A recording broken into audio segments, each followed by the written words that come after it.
Good morning student friends. In this lecture we will see pressure die casting process or also called as a die casting. In the previous lecture we have seen gravity die casting. In that the flow of molten metal through the molded cavity is under only gravity. That's why the name is given as a gravity die casting process. Here the flow of molten metal inside the molded cavity is under external pressure, which is ranging from 70 kg per centimeter square to 5000 kg per centimeter square. That's why this process is called as a pressure die casting process. In USA, this process is also named as a die casting process because here mold cavity is made in two dies, that is stationary die and movable die. That's why the process is called as a die casting process. Here external pressure is applied. Again molten metal passes inside the mold cavity with a high velocity. That's why very dense castings are produced, and this is the unique capacity for the production of intricate components at the relatively low cost. Complicated components you can produce, but mostly this pressure die casting process is applicable for lower melting point metals like tin, brass, bronze, lead. All these are the lower melting point metals that can be cast by using this pressure die casting process. This process is basically divided into two parts, that is hot chamber pressure die casting process and cold chamber pressure die casting process.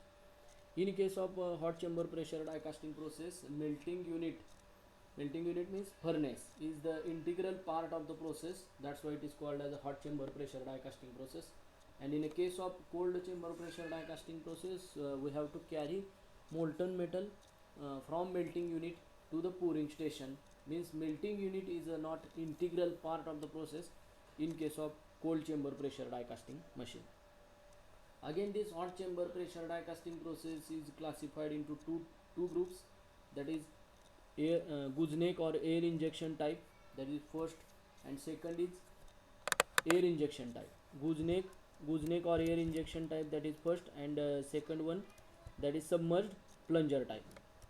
That is the classification of hot chamber die casting process. This is the oldest type of machine. Here in 1 hour you can manufacture 60 castings, which is having a weight of 20 kg. Now first method we will see, that is gooseneck or air injection type. Here whatever injection pipe we are using, in the figure you can see the injection pipe. Injection pipe means the pipe through which molten metal is injected into the mold cavity, that is injection pipe. It is having a shape of neck of goose bird. Goose bird we are seeing on the sea, and the neck of that goose bird is having a shape of this, like that metal injector. And here we are using compressed air to force the liquid metal inside the die cavity. That's why this process is also called as a air injection type. This figure shows air injection type hot chamber process. You can see here hot chamber means melting unit is integral part of the process. This is the furnace, and this furnace is the part of the process. That's why it is called as hot chamber pressure die casting machine. This is the cast iron gooseneck.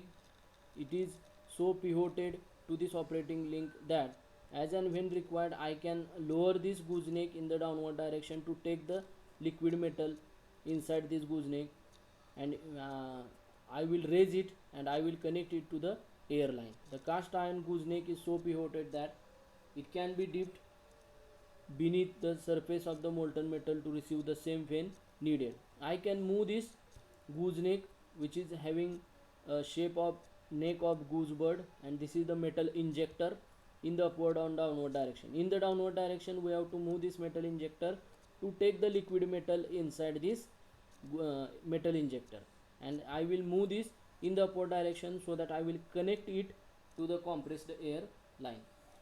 The molten metal fills the cylindrical portion and curved passageways of the gooseneck. This complete portion will be filled up by the molten metal when I will lower this gooseneck in the downward direction.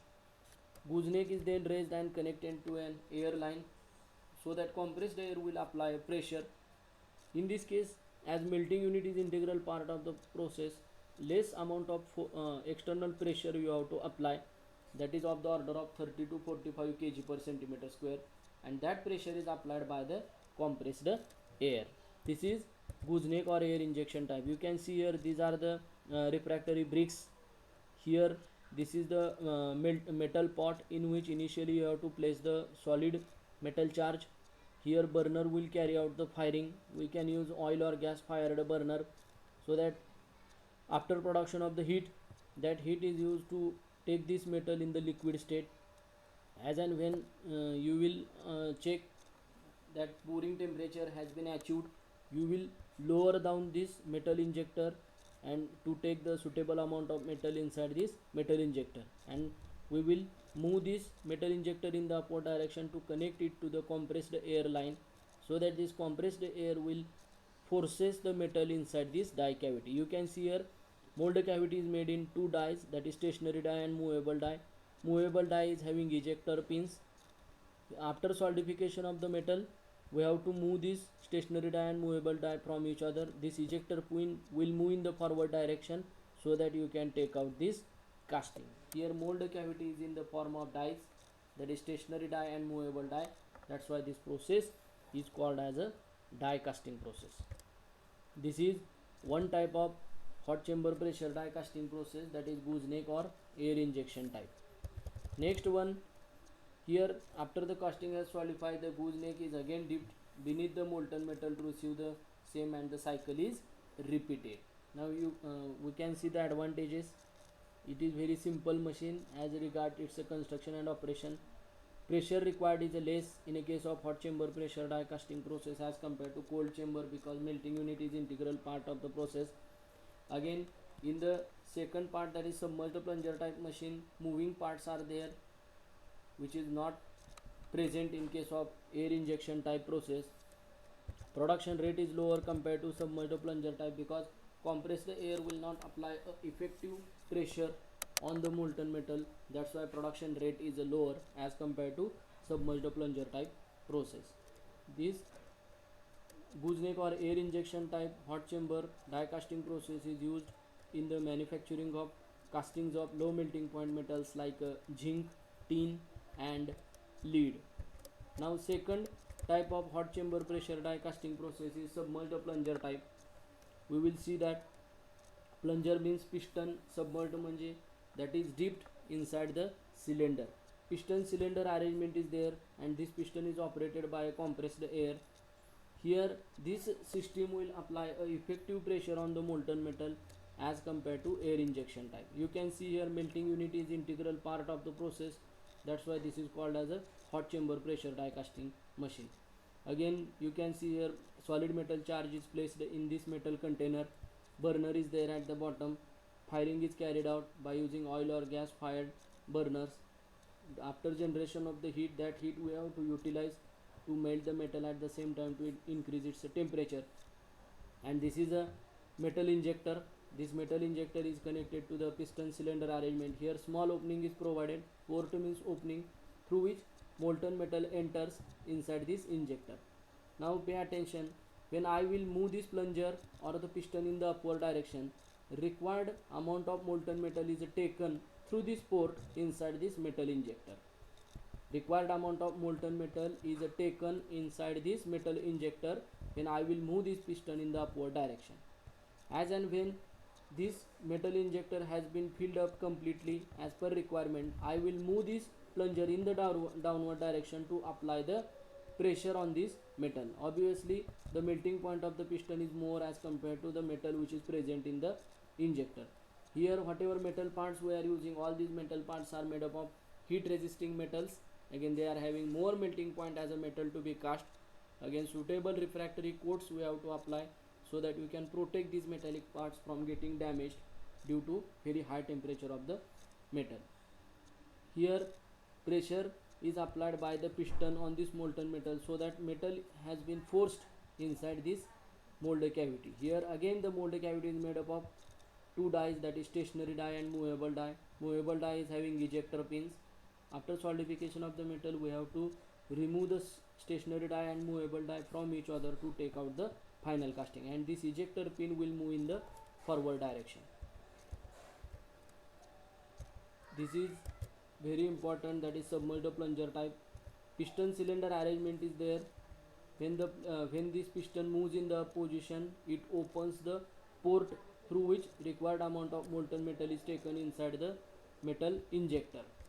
As and when injector has been filled up, we have to apply a pressure of the order of 140 to 200 kg per centimeter square, so that metal will pass inside the mold cavity. Here 100 to 800 parts per hour you can manufacture, which production rate is more as compared to gooseneck or air injection type, because effective pressure on the molten metal is applied by the piston cylinder arrangement as compared to air injection type. It exerts pressure on molten metal more effectively than air injection type. That is advantage. Disadvantage is that here solvent action on the melting point or the pressure chamber will take place with an alloy at a high temperature. Whatever alloys we are using for making of the casting, that alloys will produce a solvent action on the metallic component. Solvent action means degradation of the metallic components may take place, because pressure is more in case of this submerged plunger type hot chamber pressure die casting. That is bigger disadvantage. This is used in the manufacturing of zinc, tin, lead and some magnesium alloys castings. That is the application. Next type of the pressure die casting process is cold chamber. Here melting unit is not integral part of the process. Now see figure A. In this figure, this cylinder is called as a chamber, and that chamber is at a normal room temperature. That's why this process is called as a cold chamber die casting. Again, die casting, here the mold cavity is made in two dies, that is a stationary die and movable die. That's why this is called as a die casting. Here, as a melting unit is not integral part of the process, and we have to carry molten metal from melting unit, the temperature loss takes place or heat loss takes place. That's why more amount of pressure we have to apply in case of cold chamber die casting.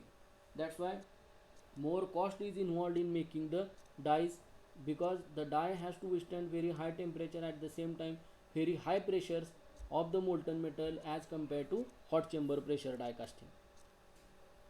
Melting unit is not integral part in case of cold chamber die casting machine.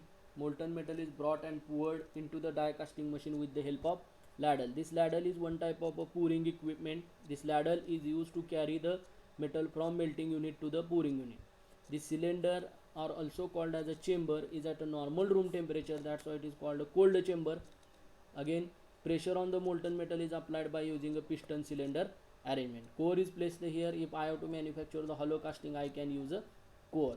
In the first step, pouring of the metal inside the chamber, that action has been shown, and in the second stage, the pressure is applied by the piston on the liquid metal, so that complete filling of the mold cavity is achieved. Now this mold is ready to remove from each other to take out the final casting. Molten metal is poured into cold chamber die casting machine as is at a lower temperature as compared to hot chamber. As the temperature is lower, we have to apply more pressure. In case of gooseneck or air injection type, we were applying a pressure of 30 to 45 kg per centimeter square. In the second stage, we are applying pressure near about 145 kg per centimeter square, that is in submerged plunger type. And in case of this cold chamber die casting process, we have to apply very high pressure, that is 200 to 2000 kg per centimeter square. That's why the components are made a very thick or dense, that must withstand very high temperature as well as very high pressure. That's why cost associated in the manufacturing of the components used specifically for this cold chamber pressure die casting process is higher as compared to hot chamber die casting process. This is, we have seen this construction and working. Advantages is that casting produce, as more pressure is involved in this process, that's why more dense castings are produced by using this technique. Again, melting unit is a separate from the working parts. That's why life and efficiency is more. Melting unit is an integral part in a case of hot chamber die casting process. That's why component life is less in case of first process, that is hot chamber, but here component life and efficiency is more. Since very high pressures are involved in this process, the die has to be stronger in withstand the same. Very high pressures and temperature are involved in this process, that's why components must be very stronger to withstand the very high pressures. Again here this cold chamber die casting process is cheaply used for making castings of aluminum, brass and magnesium. This is total about pressure die casting process. Here we will stop. In the next lecture we will see the various types of furnaces.